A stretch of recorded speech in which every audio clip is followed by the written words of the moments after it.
Bonjour, ce reportage concerne une majorité de la population, car 23% de la population du Québec souffre de l'obésité ou de l'obésité morbide. Au Canada, le taux d'obésité a presque doublé en 27 ans, passant de 14% à 24%, soit une personne sur 4. L'embonpoint et l'obésité continuent d'augmenter après les années. 20,7% des jeunes sont concernés et 53,6% des adultes au Canada.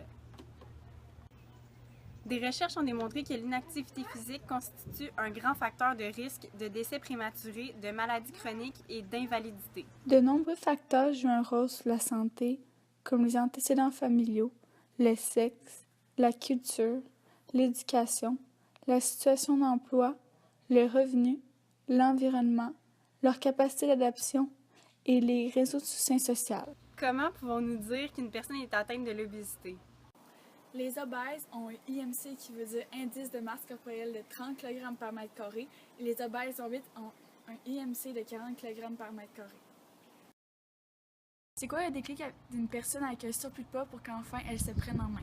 La motivation peut venir de la télévision, des gens autour de nous, des problèmes médicaux, etc. Que peut-on faire pour rester actif sans courir un marathon ou aller au gym? Il y a plein de choses qu'on peut faire.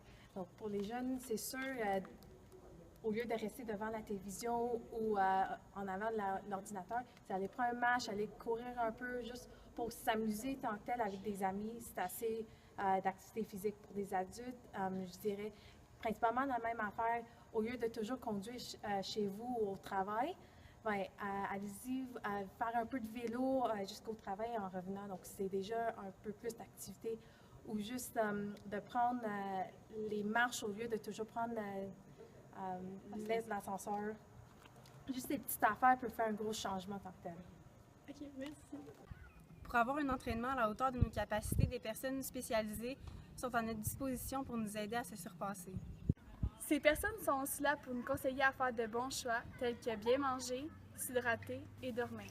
Y a-t-il des facteurs influents? Oui, tout dépendamment. C'est sûr qu'exemple, si on parle en entraînement privé, si je fais un programme de diète, on n'utilise plus vraiment ce terme-là, mais si j'utilise, oui, ça va changer dans le sens que si je prends une femme qui pèse 150 livres, 140 livres versus un homme qui va peser 250 livres, on va les faire manger des protéines, mais les portions vont être différentes. Exemple, je pourrais dire 150 grammes pour une fille, 250 grammes de viande, exemple, pour un garçon, pour un homme. OK, merci. Parfois, on en demande trop à notre corps, ce qui cause des surentraînements. Qu'est-ce qu'un surentraînement? Un surentraînement, c'est sûr que de mon côté en entraînement, on parle en gym, ok, c'est sûr et certain au niveau des muscles. Je n'irais pas faire un programme à quelqu'un que je lui dirais, ok, tu vas faire des biceps lundi, des biceps mardi, des biceps mercredi. Qu'est-ce que ça veut dire? C'est que rendu au mardi, tu as déjà fait, il y a eu seulement 24 heures de repos, c'est pas assez. Alors c'est sûr et certain que le mardi, maintenant, ça sert à rien. C'est ça le surentraînement, c'est que ton muscle qui ne travaille plus. Sauf que là-dessus, il y a plusieurs hypothèses qui disent que c'est pas vrai en tant que tel. Okay?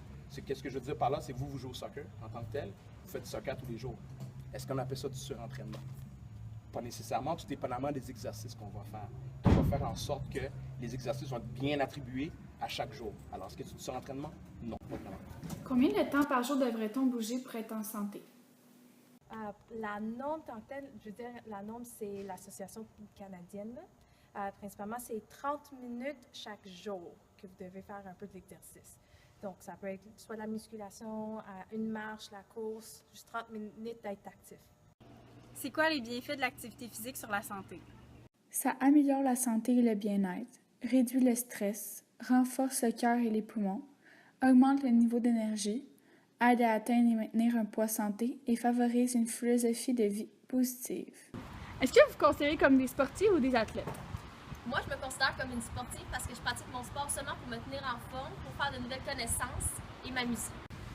Moi, je me considère plus comme un athlète parce que je pratique mon sport assez régulièrement. Mon alimentation est basée sur un programme conçu par un entraîneur privé. Je prends mon sport très au sérieux et plus tard, j'aimerais vraiment faire partie d'une équipe internationale. C'est quoi mener une vie saine? Faire des choix santé tous les jours qui nous gardent en bonne forme physique, mentale et spirituelle. Bien manger, être actif et ne pas fumer sont en tête de liste parmi les bonnes choses à faire pour rester en bonne santé. Maintenant, nous avons interrogé des gens dans le but de savoir ce que l'activité physique leur apporte. Qu'est-ce que l'activité physique t'apporte? Ben moi, l'activité physique, pour moi, c'est ça, ça m'apporte un bien-être. Puis ce qui m'a amené, dans le fond, à pratiquer davantage de sport, c'est mon taux de cholestérol qui était anormalement élevé, malgré une bonne alimentation.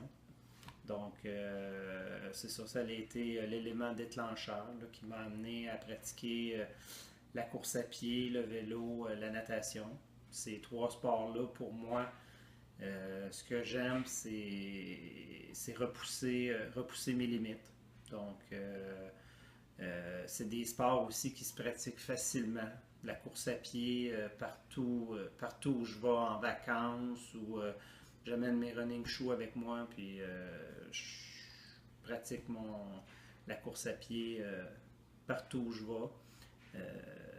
Donc, c'est ça. Pour moi, c'est devenu un mode de vie.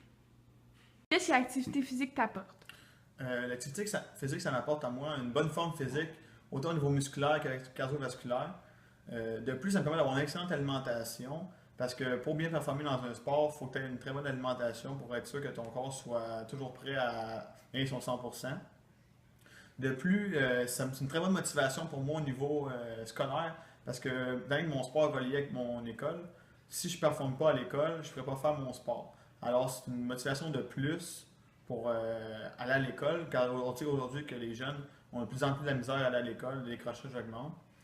Il y a aussi une des choses que j'aime que le sport m'apporte, c'est que maintenant, je suis formateur pour Canada.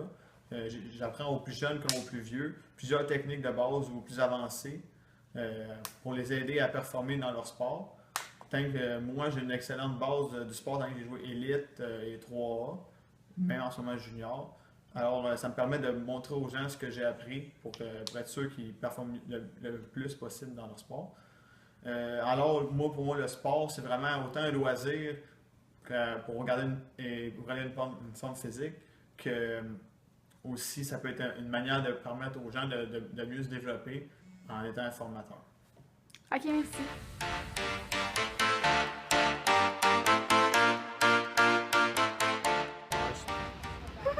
Les activités de renforcement des os comprennent A. La course, B. La marche, C. Le yoga, D.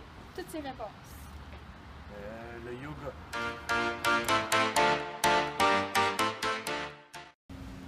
Quelle est la période minimale d'activité aérobique recommandée pour les personnes âgées de 18 ans et plus?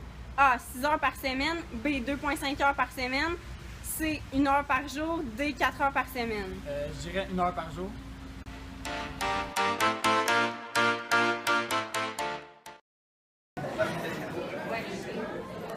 Une femme peut développer des muscles aussi gros que ceux des hommes si elle s'entraîne beaucoup en musculation. A. Vrai. B. C'est vrai.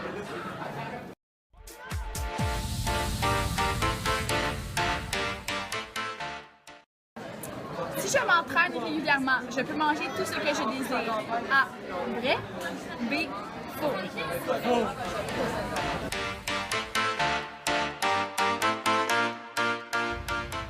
Une personne âgée de 5 à 17 ans devrait faire au moins 60 minutes d'activité physique modérée et intense par jour.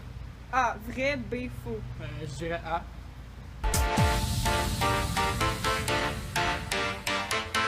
C'était Catherine Et Marie-Ève pour un chemin vers la santé.